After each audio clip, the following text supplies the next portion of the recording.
الحمد لله رب العالمين والصلاة والسلام على سيد المرسلين وعلى آله وصحبه أجمعين۔ اللہ کی خاص عنایت اور اس کا خاص کرم ہے کہ آج 2 رمضان 1444 ہے اور جمعے کا دن ہے اور 24 مارچ 2023 ہم اس سال بھی دورہ قرآن کا انعقاد کر رہے ہیں۔ اس دورے کا مقصد یہ ہوتا ہے کہ آپ پورے قرآن کے مضامین سے ایک مرتبہ شروع سے آخر تک ہو جائے، اور لیکن میں جس طرح خاص طریقے سے دورہ کراتا ہوں اس میں یہ ہوتا ہے کہ میں نے پچھلے 6 دنوں میں کچھ بنیادی چیزیں آپ کو پہلے سے بتا دی، انبیاء کا زمانہ پہلے بتا دیا، اہم قوموں کا ذکر پہلے کر دیا، کچھ اصطلاحات آپ کو پہلے سے بتا دی۔ تو اب آپ تھوڑا بہت علم رکھتے ہیں قرآن مجید کا، کچھ پس منظر بتا دیا ہے، لیکن جیسے جیسے ہم آگے بڑھتے جائیں گے جہاں ضرورت ہوگی وہاں میں تفصیل بیان کروں گا۔ تو دیکھیے، تفسیر کا معاملہ یہ ہے یا تشریح کا معاملہ یہ ہے، اگر سورۃ الفاتحہ پہ ہم بات کریں تو 2-4 دن لگ جائیں گے۔ تو ہماری کوشش یہی ہوگی کہ روزانہ 100 پارہ 1.5 پارہ ضرور پڑھتے ہیں، اور جہاں کسی خاص چیز کو اجاگر کرنا ہے اور آپ کو بتانا مقصود ہے اور سمجھتے ہیں کہ یہ مشکل چیز ہے، اس کی وضاحت ضروری ہے، تو پھر ہم وہاں رک کر تھوڑا سا بتائیں گے، پھر آپ پر کافی اس کو نوٹ کر لیں۔ اچھا دیکھیے، میں جہاں آپ کو کہوں کہ لکیر کھینچ لیں، اس آیت کے بعد لکیر کھینچ لیں، تو قرآن مجید میں لکیر کھینچ لیں۔ نمبر 2، قرآن مجید کے رائٹ کے اوپر چھوٹی سی جگہ ہے اور درمیان میں بھی جہاں آیات ہے درمیان میں بھی جگہ ہے، آپ کے پاس بہت ساری جگہ ہے، اس میں جو چیز بتاتا ہوں وہ لکھیں۔ تو اللہ کا نام لے کر پہلی سورت قرآن مجید کی سورۃ الفاتحہ، سورۃ الفاتحہ۔ اور قرآن مجید کا ادب یہ ہے، اللہ نے اس کا حکم بھی دیا ہے کہ قرآن پڑھنے سے پہلے شیطان مردود، شیطان لعین کی شر سے بچنے کے لیے اللہ کی پناہ میں آنا چاہیے۔ اعوذ باللہ من الشیطان الرجیم۔ دوسری بات یہ ہے کہ بسم اللہ الرحمن الرحیم سورۃ الفاتحہ کا ایک حصہ ہے، اور یہ 7 مثانی ہے، جیسے بتایا تھا ہم نے، یہ 7 بار بار دہرائی جانے والی آیات ہیں، تو بسم اللہ الرحمن الرحیم کو ملا کر ہی 7 بنتی ہے۔ اور پورے قرآن میں 114 مرتبہ بسم اللہ الرحمن الرحیم ہے، اور سورہ فاتحہ کا تو وہ جز ہے ہی، اور ہر سورت کے آغاز میں بھی اس کو پڑھنا چاہیے۔ سورۃ التوبہ میں نہیں ہے، لیکن پھر سورۃ النمل کے درمیان میں یہ چیز آ گئی تو اس کمی کی پھر وہاں تکمیل ہو جاتی ہے۔ بسم اللہ الرحمن الرحیم۔ اب ذرا غور کیجیے یہاں، اور لکھتے بھی چاہیے جہاں ضرورت ہو۔ ایک پہلا جو لفظ آ رہا ہے وہ اسم ہے۔ اسم سے مسمى کا سراغ ملتا ہے، جیسے آپ کا نام انیق، میں کہوں انیق کہاں ہے تو انیق کہے گا، انیق نام ہے نا، انیق سے مسمى تک پہنچ جاتے ہیں، مسمى فوراً چوکنا ہو جاتا ہے۔ میں کہتا ہوں کتاب لے آؤ میں کہتا ہوں قلم لے آؤ، تو ایک اسم سے ہم قلم تک پہنچ جائیں. کتاب لے کے آئے گا، قلم نہیں لائے گا. میں کہہ رہا ہوں کتاب لے آؤ، کتاب لے کر آئے گا. اسم تو دیکھیے اللہ کا تعارف بھی اسماء سے ہے، اور ہر اسم ایک صفت بیان کرتا ہے، ایک ایٹریبیوٹ بیان کرتا ہے. اللہ کی حسین و جمیل پیارے پیارے نام. تو اللہ کا نام بہت بابرکت ہے. تبارک اسم، اے اللہ تیرا نام بہت بابرکت ہے. اس کا نام ہی بابرکت ہے. اسم اس کے بہت سارے نام ہیں، لیکن ہر نام بابرکت ہے. اور دیکھیے اس کے دو خاص نام، اس دو علم لکھ لیجیے، یہ دو اسماء علم لام کے اوپر زبر، علم خاص نام ہے. ایک اللہ اور ایک الرحمن. ایک اللہ اور ایک الرحمن. باقی جو نام ہے اس کے وہ صفاتی نام ہے. رحیم ہے، رحمان ہے، ملک ہے، قدوس ہے، وہ صفاتی نام ہے. لیکن دو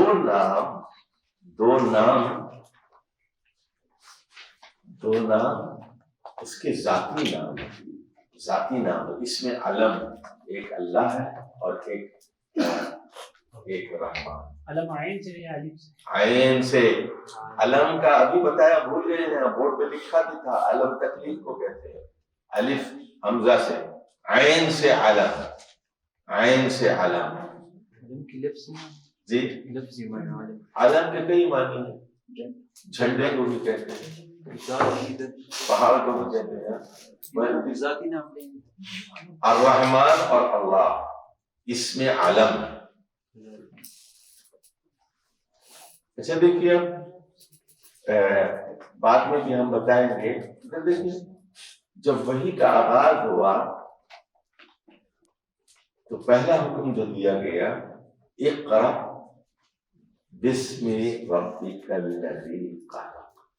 دیکھیے اسم سے بات شروع ہوئی، یعنی نام سے آپ مسمى تک پہنچیں گے، نام سے آپ اللہ تک پہنچیں گے. اقرأ پڑھیے، اقرأ بسم ربک، اپنے رب کے نام سے پڑھیے.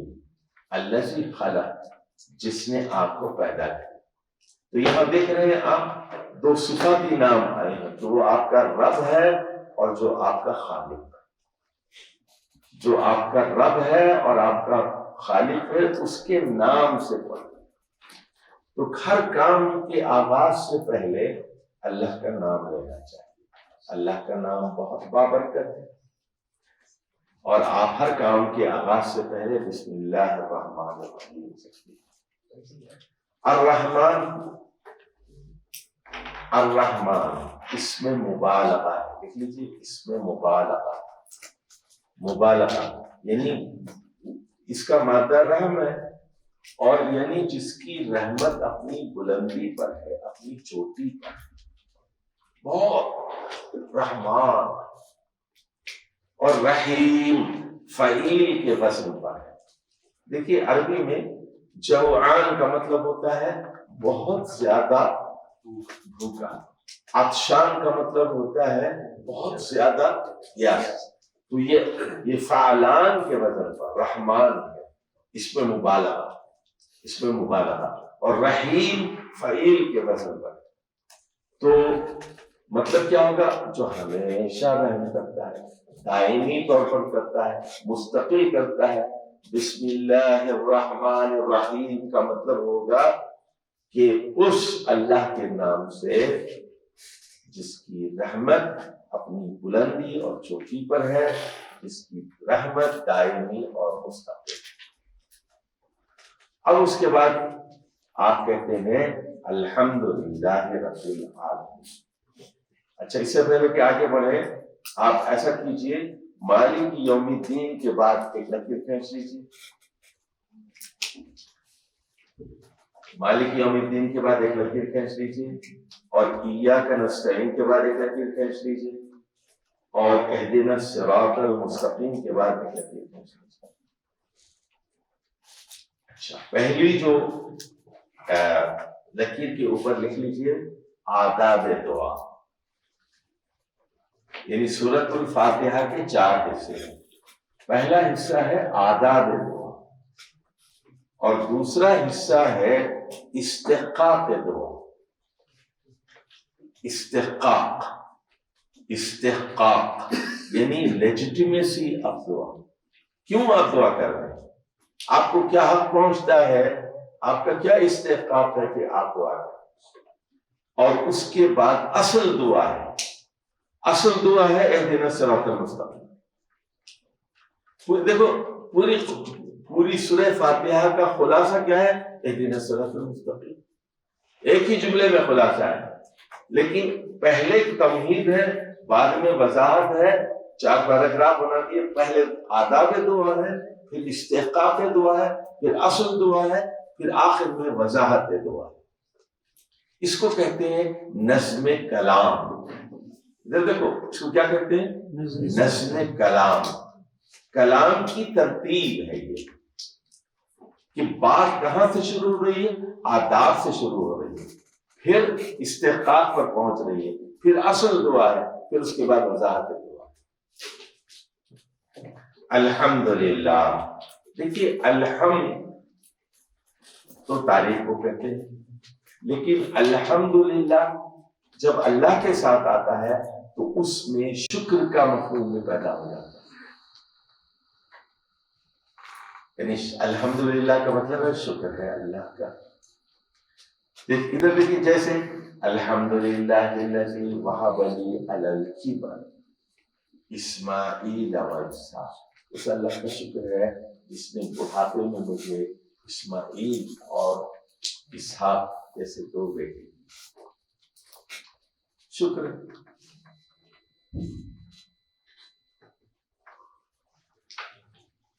تو اللہ کی تعریف بھی ہے اور اللہ کا شکر بھی ہے۔ اللہ کی تعریف بھی ہے، اور اب اس کے بعد ایک لفظ آ رہا ہے رب العالمین۔ الحمدللہ رب العالمین۔ عالم کی جمع عالمین۔ عالم سنی، ایک نباتات کا عالم ہے، پودوں کی دنیا ہے، ایک جانوروں کی دنیا ہے، ایک پہاڑوں کی دنیا ہے، ایک ستاروں کی دنیا ہے، ایک پرندوں کی، ایک مچھلیوں کی دنیا ہے، ایک سمندروں کی دنیا ہے، ہزاروں بلکہ لاکھوں کروڑوں گیلیکسیز ہیں، ان گنت دنیا ہے۔ ان تمام عالموں کو دیکھ رہا ہے، نگہداشت کر رہا ہے، دیکھ بھال کر رہا ہے، اور ان کی ضروریات پوری کر رہا ہے۔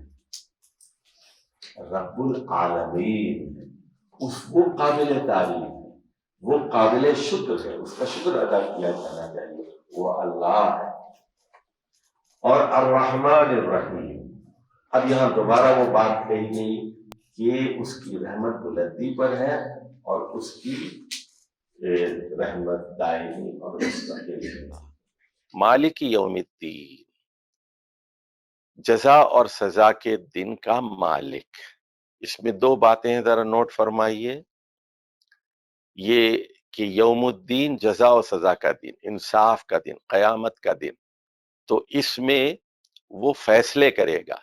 تو یہاں لیکن یہ نہیں کہا گیا کہ عادل یوم الدین نہیں کہا گیا، یا مقسط یوم الدین نہیں کہا گیا کہ قیامت کے دن انصاف کرنے والا، بلکہ مالک کہا گیا یا ملک۔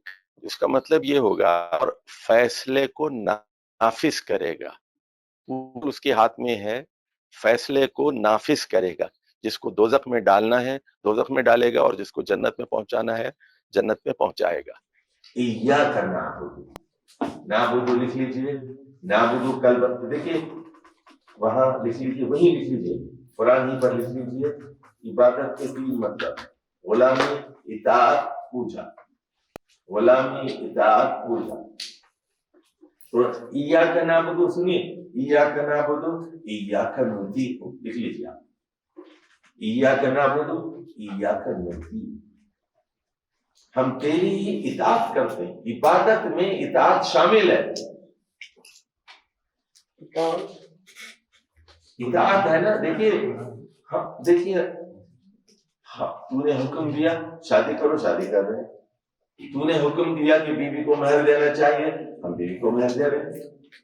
تو نے حکم دیا کہ شادی کے موقع پر کم سے کم 2 گواہ ہوں، ہم نے مقرر کر دیا. تیری بات مان رہے ہیں، تیری مطیع ہے، اطاعت کر رہے ہیں، تیری ہی اطاعت کر رہے ہیں. ایاک نعبد. اب یہاں آپ کا حق پیدا ہو گیا نا. آپ نے اگر ملازمت کی، 8 گھنٹے کام کیا، آپ کا حق پیدا ہو گیا. آپ مزدوری مانگے تو آپ کہہ رہے ہیں کہ میں چونکہ تیرا نوکر ہوں، غلام ہوں، اطاعت کر رہا ہوں، تیری بات مان رہا ہوں. تو نے کہا وضو کرو، وضو کر رہا ہوں. تو نے کہا غسل کرو، غسل کر رہا ہوں. تیری بات مان رہا ہوں نا. تو نے کہا زکات دو، زکات دے رہا ہوں. اس لیے اور دوسری جگہ کیوں مانگوں؟ تجھی سے مانگوں گا، کسی سے نبی سے نہیں مانگوں گا، کسی رسول سے نہیں مانگوں گا، کسی فرشتے سے نہیں مانگوں گا، کسی دنیا کے حاکم سے نہیں مانگوں گا، تجھ سے مانگوں گا. تنہا تو تیری اطاعت کرتا ہے. اس کے بعد آپ کہتے ہیں اہدنا، ہدایت دے، رہنمائی فرما. رہنمائی فرما سیدھے راستے کی طرف. سیدھا راستہ لکھ لیجیے جو سیدھے جنت کی طرف جاتا ہے. سیدھے راستے کی طرف رہنمائی فرما. یہ ہے اصل بات جو کہی گئی. اسی کے لیے ساری تمہید تھی. یہ اصل چاہتے ہیں آپ. ادھر دیکھیں، آپ یہ نہیں کہہ رہے ہیں کہ روٹی دے، بچے دے، ملازمت دے، پیسہ دے. یہ کہہ رہے ہیں ہدایت دے. ہدایت مل جائے گی تو رزق حلال ملے گا. ہدایت مل جائے گی تو آپ حرام نہیں کمائیں گے، رشوت سے نہیں، بلکہ پاک رزق ملے گا. ہدایت اصل چیز ہے. ہدایت کے اندر ہدایت ایک جامع دعا ہے. لکھ لیجیے اہدنا الصراط المستقیم. ایک جامع دعا ہے، ایک کمپریہنسو دعا ہے. باقی دعائیں سن لیجیے، باقی دعائیں وہ وقتی ہوتی ہیں. دیکھیے جب آپ ہائی اسکول میں ہوتے ہیں، آپ کہتے ہیں اللہ میٹرک پاس کرا دے، وقتی دعا ہوتی ہے، میٹرک ہو گئے. اس کے بعد کہتے ہیں یا اللہ انٹر میں فرسٹ کلاس آ جاؤ، انٹرویو ہو گیا. اس کے بعد آپ کہتے ہیں کہ اللہ فرسٹ کلاس میں پاس ہو جاؤں، میڈیکل میں داخلہ مل جائے، انجینئرنگ میں داخلہ مل جائے. وہ مل جاتا ہے. اس کے بعد آپ کہتے ہیں ڈگری مل گئی آپ کو. اس کے بعد آپ کی دعا بدل رہی ہے. دیکھیے اس کے بعد آپ کہتے ہیں یا اللہ ملازمت مل جائے، آپ کو نوکری مل گئی. اس کے بعد کہتے ہیں خوبصورت سی بیوی مل جائے، شادی کر لیا آپ نے، دعا بدل گئی نا. اس کے بعد آپ کہتے ہیں یا اللہ بچے دے، بیٹی ہو گئی. اس کے بعد کہتے ہیں یا اللہ تو نے بیٹی دی تھی، اب بیٹا بھی دے. دعائیں بدلتی رہتی ہیں. اس کے بعد آپ کیا کہتے ہیں؟ آپ کے 5 بچے ہو جاتے ہیں، آپ کہتے ہیں کہ اللہ بچوں کی شادیاں کرا دے، ان کی اسکولنگ پوری ہو جائے، ان کی ضروریات پوری ہو جائے. اس کے بعد کہتے ہیں یا اللہ وہ بیوی کو میرے کینسر ہو گیا ہے، اس کو شفا دے دے. میرے بیٹے کو جو ہے ایک بیماری ہو گئی ہے، اس کو شفا دے دے. تو دعائیں بدلتی رہتی ہیں. لیکن اس دعا سے زیادہ جامع کوئی دعا نہیں ہے. اہدنا الصراط المستقیم، سیدھے راستے کی طرف رہنمائی. اب اس کے بعد یہ بتایا جا رہا ہے، اب وضاحت ہے. دعا ہو گئی، لیکن دعا کی وضاحت بھی خود اللہ نے آپ کے لیے یہ دعا سے تجویز کر کے الفاظ پہ کہ ان الفاظ کے ساتھ دعا مانگو. الفاظ سنیے، لکھ لیجیے، الفاظ اللہ کے ہماری طرف سے. الفاظ اللہ کے ہیں، لیکن اللہ نے ہماری طرف سے ایک بنائی دعا ہم کو دے دیا، عطا فرما دیا کہ ہم دعا کریں. اس کے بعد کہا جا رہا ہے کہ دیکھیے پازیٹیو طریقے سے کہ یہ راستہ کیا ہے. اللہ دراصل ہم کو سمجھانا چاہتا ہے کہ یہ صراط مستقیم ہے کیا، بلا ہے کیا، یہ کون سا راستہ ہے. کہتے ہیں صراط الذین انعمت علیہم، یہ انعام یافتہ لوگوں کا راستہ ہے جن پر اللہ کا انعام ہوا، کرم ہوا، رحمت کی بارشیں ہوئی. یہ آدم کا راستہ ہے، نوح کا، ابراہیم کا، داؤد و سلیمان کا، موسیٰ اور ہارون کا اور داؤد زکریا اور یحییٰ کا راستہ ہے، انبیاء کا راستہ ہے، صدیقین کا راستہ ہے، شہداء کا راستہ ہے، نیک لوگوں کا، صالحین کا راستہ ہے۔ اب اس کے بعد کہتے ہیں کہ غیر مغضوب کے راستے پر مت چلا، ظالم کے راستے پر مت چلا، جن پر تیرا غضب ہوا، جن پر بجلیاں نازل ہوئی، جن پر سیلاب آئے، جن پر ہوا کے ذریعے جن کو مارا گیا، جن کو زمین میں دھسا دیا گیا، ان کے راستے پر مت چلا، مغضوب لوگوں کے راستے پر مت چلا، عاد و سمود کے راستے پر مت چلا، فرعون کے راستے پر مت چلا، نمرود کے راستے پر مت چلا، قوم لوط کے راستے پر مت چلا۔ مغضوب لوگ، ان پر غضب ہوا، اور بھٹکے ہوئے لوگوں کے راستے پر مت چلا۔ سیدھا راستہ ہے تو ادھر ادھر جانے کی کوئی ضرورت نہیں۔ اس کے بعد آپ کہیں گے آمین، آمین۔ ہر نماز میں سورہ فاتحہ کا پڑھنا لازم اور ضروری ہے، کوئی نماز ہو، فرض ہو یا نفل، جماعت کے ساتھ ہو یا انفرادی ہو، سورۃ الفاتحہ کا پڑھنا ضروری ہے۔ آمین، آمین کہنا ضروری ہے، قبول کر۔ امام بھی آمین کہے گا، مقتدی بھی آمین کہے گا۔ زور سے کہیے یا آہستہ کہیے، لیکن کہیے ضرور۔ ایک روایت میں یہ بات آتی ہے کہ حضرت عبداللہ بن زبیر سے روایت ہے کہ جب سورہ فاتحہ پڑھی جاتی تو مسجد نبوی گونجتی، ساری مسجد گونجتی، اور دور سے آمین کی آواز سنی جاتی۔